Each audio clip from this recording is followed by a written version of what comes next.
ಶ್ರೀ ಗುರುಭ್ಯೋ ನಮಃ. ಶ್ರೀ ಸರಸ್ವತೇ ನಮಃ. ಓಂ ನಮೋ ಭಗವತೆ ರುದ್ರಾಯ. ಓಂ ನಮೋ ಭಗವತೆ ವಾಸುದೇವಾಯ. 6ನೇ ಅಧ್ಯಾಯ. ನಾರದರ ಪೂರ್ವ ಚರಿತ್ರೆಯು ಮುಂದುವರೆದಿದೆ. ಸೂತ ಪುರಾಣಿಕರು ಹೇಳುತ್ತಾರೆ, ಶೌನಕಾದಿಗಳೇ, ದೇವರ್ಷಿ ನಾರದರ ಜನ್ಮ ಕರ್ಮಗಳ ವಿಷಯವನ್ನು ಕೇಳಿದ ಸತ್ಯವತಿ ನಂದನ ಭಗವಾನ್ ಶ್ರೀ ವೇದವ್ಯಾಸರು ಮತ್ತೆ ಅವರನ್ನು ಇಂತು ಪ್ರಶ್ನಿಸಿದರು. ವೇದವ್ಯಾಸರು ಕೇಳುತ್ತಾರೆ, ದೇವರ್ಷಿಗಳೇ, ತಮಗೆ ಜ್ಞಾನೋಪದೇಶ ಮಾಡಿದ ಯತಿಗಳು ಹೋದ ಬಳಿಕ ನೀವೇನು ಮಾಡಿದಿರಿ? ಆಗ ತಾವಿನ್ನೂ ತುಂಬ ಬಾಲ್ಯ ಅವಸ್ಥೆಯಲ್ಲಿ ಇದ್ದಿರಲ್ಲವೇ? ಸ್ವಯಂಭೂ ತಮ್ಮ ಆಯುಷ್ಯದ ಉಳಿದ ಭಾಗವನ್ನು ಹೇಗೆ ಕಳೆದಿರಿ? ಮತ್ತು ಮೃತ್ಯುವಿನ ಸಮಯದಲ್ಲಿ ನೀವು ಯಾವ ವಿಧದಿಂದ ಶರೀರವನ್ನು ತ್ಯಜಿಸಿದಿರಿ? ದೇವರ್ಷಿ ಮುನಿಶ್ರೇಷ್ಠರೇ, ಕಾಲವಾದರೂ ಎಲ್ಲ ವಸ್ತುಗಳನ್ನು ನಾಶ ಮಾಡಿಬಿಡುತ್ತದೆ. ಹಾಗಿದ್ದರೂ ನಿಮ್ಮ ಜನ್ಮಾಂತರದ ನೆನಪನ್ನು ಅಳಿಸದೆ ಹೇಗೆ ಬಿಟ್ಟಿತು? ನಾರದರು ಹೇಳಿದರು, ನನಗೆ ಜ್ಞಾನೋಪದೇಶ ಮಾಡಿದ ಯೋಗಿಗಳು ಹೊರಟು ಹೋದಾಗ ನಾನು ಇನ್ನೂ ಬಾಲ್ಯಾವಸ್ಥೆಯಲ್ಲಿದ್ದೆ. ನಾನು ಹೇಗೆ ಜೀವನ ನಡೆಸಿದೆನೆಂಬುದನ್ನು ಕೇಳಿ. ನನ್ನ ತಾಯಿಗೆ ನಾನೊಬ್ಬನೇ ಮಗನು. ಆಕೆಯು ಹೆಂಗಸಾಗಿದ್ದು, ಜೊತೆಗೆ ತಿಳುವಳಿಕೆ ಇಲ್ಲದವಳು, ದಾಸಿಯೂ ಆಗಿದ್ದಳು. ನನಗೂ ಆಕೆಯನ್ನು ಬಿಟ್ಟು ಬೇರಾವ ಗತಿಯೂ ಇರಲಿಲ್ಲ. ಅವಳು ನನ್ನನ್ನು ತನ್ನ ಸ್ನೇಹ ಪಾಶದಿಂದ ಕಟ್ಟಿ ಹಾಕಿದ್ದಳು.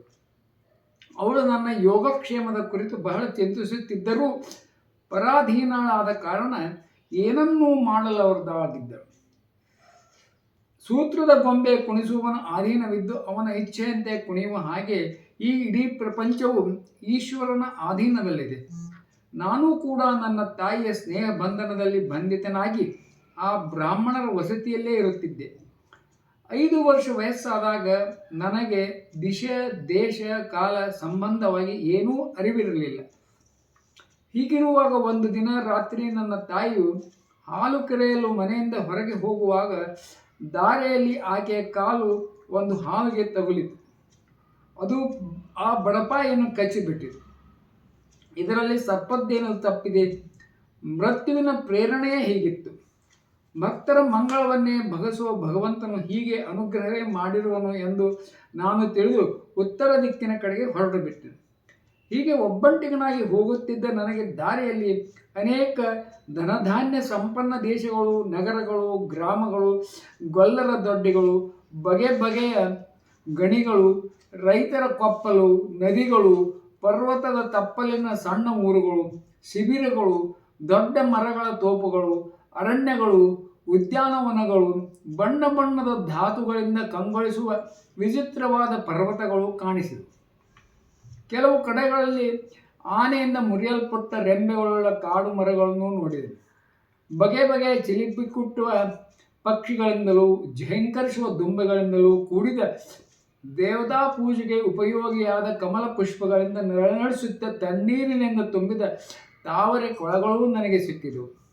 ಇದೆಲ್ಲವನ್ನು ನೋಡುತ್ತಾ ನಾನು ಬಹಳ ದೂರ ಸಾಗಿದಾಗ ನನಗೆ ಒಂದು ಘೋರವಾದ ಗೊಂಡಾರಣ್ಯವು ಸಿಕ್ಕಿತು.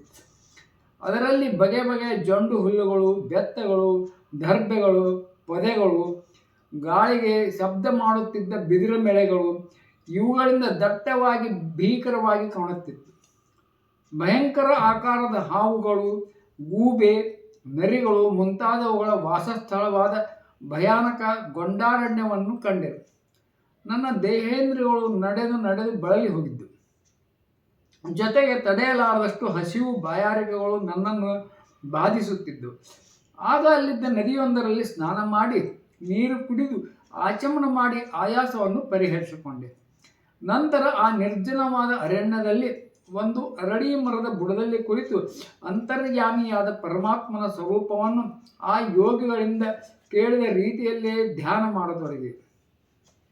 ಭಾವಪೂರ್ಣವಾಗಿ ಏಕಾಗ್ರ ಚಿತ್ತದಿಂದ ಭಗವಂತನ ಪಾದಾರವಿಂದಗಳು ಧ್ಯಾನಿಸುತ್ತಿರುವಾಗ ಆತನ ದರ್ಶನದ ಉತ್ಕಂಠತೆಯಿಂದ ಕಣ್ಣುಗಳಲ್ಲಿ ಆನಂದಾಶ್ರಗಳು ತುಂಬಿ ಬಂದವು. ಆಗಲೇ ನನ್ನ ಹೃದಯದಲ್ಲಿ ಬೇಗನೆ ಶ್ರೀಹರಿಯು ಪ್ರಕಟನಾದ.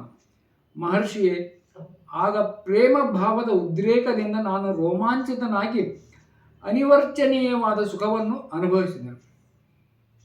ಆನಂದದ ಪ್ರವಾಹದಲ್ಲಿ ಮುಳುಗಿ ಹೋಗಿದ್ದ ನನಗೆ ಒಳಗೂ ಹೊರಗೂ ಏನೂ ಕಾಣಿಸದೇ ಹೋಯಿತು. ತದಾಕಾರ ವೃತ್ತಿಯಂತಾಯಿತು. ಮನಸ್ಸಿಗೆ ಅತ್ಯಂತ ರಮಣೀಯವಾದ ಸರ್ವ ಶೋಕಗಳನ್ನು ಹೋಗಲಾಡಿಸುವ ಶ್ರೀ ಭಗವಂತನ ಆ ರೂಪವು ಇದ್ದಕ್ಕಿದ್ದಂತೆ ಕಣ್ಮರೆಯಾಗಲು ನನಗೆ ಬಹಳ ಕಳವಳ ಉಂಟಾಯಿತು. ನಾನು ತಡೆಯಲಾರದ ಬೇಗುಡಿಯಿಂದ ತಟ್ಟನೆ ಮೇಲೆದ್ದು ನಿಂತೆ. ಆ ದಿವ್ಯ ಮಂಗಳ ರೂಪವನ್ನು ಮತ್ತೆ ದರ್ಶಿಸಬೇಕೆಂದು ಬಯಸಿದೆ. ಆದರೆ ಮನಸ್ಸು ಹಿಂದಿನಂತೆ ಹೃದಯದಲ್ಲಿ ನೆಲೆಗೊಳಿಸಿ ಪದೇ ಪದೇ ದರ್ಶನಕ್ಕಾಗಿ ಪ್ರಯತ್ನಿಸಿದರೂ ನಾನು ಅವನನ್ನು ನೋಡದೇ ಹೋದಾಗ ಅತೃಪ್ತನಂತೆ ರೋಗ ಬಂದವನಂತೆ ನರಳತೊಡಗಿದೆ. ಹೀಗೆ ನಿರ್ಜನವಾದ ಅರಣ್ಯದಲ್ಲಿ ಆತನ ದರ್ಶನಕ್ಕಾಗಿ ಪುನಃ ಪುನಃ ಪ್ರಯತ್ನಿಸುತ್ತಿದ್ದ ನನ್ನನ್ನು ಕುರಿತು ಮಾತಿಗೆ ನಿಲ್ಕದ ಮಹಾಪ್ರಭು ನನ್ನ ಶೋಕವನ್ನು ಶಮನಗೊಳಿಸಲು ಗಂಭೀರವೂ ಮೃದುವೂ ಆದ ಮಾತಿನಿಂದ ಹೀಗೆಂದನು. ಅಪ್ಪ, ಇದೇ ಜನ್ಮದಲ್ಲಿ ನೀನು ಮತ್ತೊಮ್ಮೆ ನನ್ನ ದರ್ಶನ ಮಾಡಲಾರೆ. ಏಕೆಂದರೆ ಮನಸ್ಸಿನ ವಾಸನೆಗಳು ಶಾಂತವಾಗದೇ ಇರುವ ಅಪಕ್ವವಾದ ಮನಸ್ಸುಳ್ಳ ಯೋಗಿಗಳಿಗೆ ನನ್ನ ದರ್ಶನವು ಅತ್ಯಂತ ದುರ್ಲಭವು. ಪುಣ್ಯಾತ್ಮನಾದ ಬಾಲಕನೇ, ನಿನ್ನ ಹೃದಯದಲ್ಲಿ ನನ್ನನ್ನು ಪಡೆಯುವ ಹಂಬಲವನ್ನು ಜಾಗೃತವಾಗಿಸಲೆಂದೇ ನಾನು ಒಂದು ಬಾರಿ ನಿನಗೆ ನನ್ನ ರೂಪವನ್ನು ತೋರಿದ್ದೆ. ನನ್ನನ್ನು ಪಡೆಯಬೇಕೆಂಬ ಉತ್ಕಟವಾದ ಆಕಾಂಕ್ಷೆಯಿಂದ ಸಾಧಕನ ಹೃದಯದಲ್ಲಿ ಹುದುಗಿದ್ದ ಎಲ್ಲ ವಾಸನೆಗಳು ಸ್ವಲ್ಪ ಸ್ವಲ್ಪವಾಗಿ ತೊಲಗಿ ಹೋಗುತ್ತೆ. ಅನಂತರ ನನ್ನ ಪ್ರಾಪ್ತಿಯಲ್ಲಿ ವಿಳಂಬ ಆಗುವುದಿಲ್ಲ. ನೀನು ಸ್ವಲ್ಪ ಕಾಲ ಮಾಡಿದ ಸಾಧು ಸಂತರ ಸೇವೆಯಿಂದ ನಿನ್ನ ಚಿತ್ತವು ನನ್ನಲ್ಲಿ ಸ್ಥಿರಗೊಂಡಿದೆ. ಈಗ ನೀನು ಪ್ರಾಕೃತ ಶರೀರವನ್ನು ತ್ಯಜಿಸಿ ನನ್ನ ಕೃಪೆಯಿಂದ ಬೇಗನೆ ನನ್ನ ಪಾರ್ಷದನಾಗಿ ಬಿಡುವೆ. ನನ್ನನ್ನು ಪಡೆಯಬೇಕೆಂಬ ನಿನ್ನಲ್ಲಿ ನೆಲೆಸಿದ ಈ ದೃಢ ನಿಶ್ಚಯವು ಎಂದಿಗೂ ಕದಲಲಾರದು. ಸಮಸ್ತ ಸೃಷ್ಟಿಯು ಪ್ರಳಯವಾಗಿ ಹೋದರೂ ನನ್ನ ಕೃಪೆಯಿಂದ ನಿನ್ನಲ್ಲಿರುವ ನನ್ನ ಸ್ಮೃತಿಯು ಹಾಗೇ ಇರುವುದು.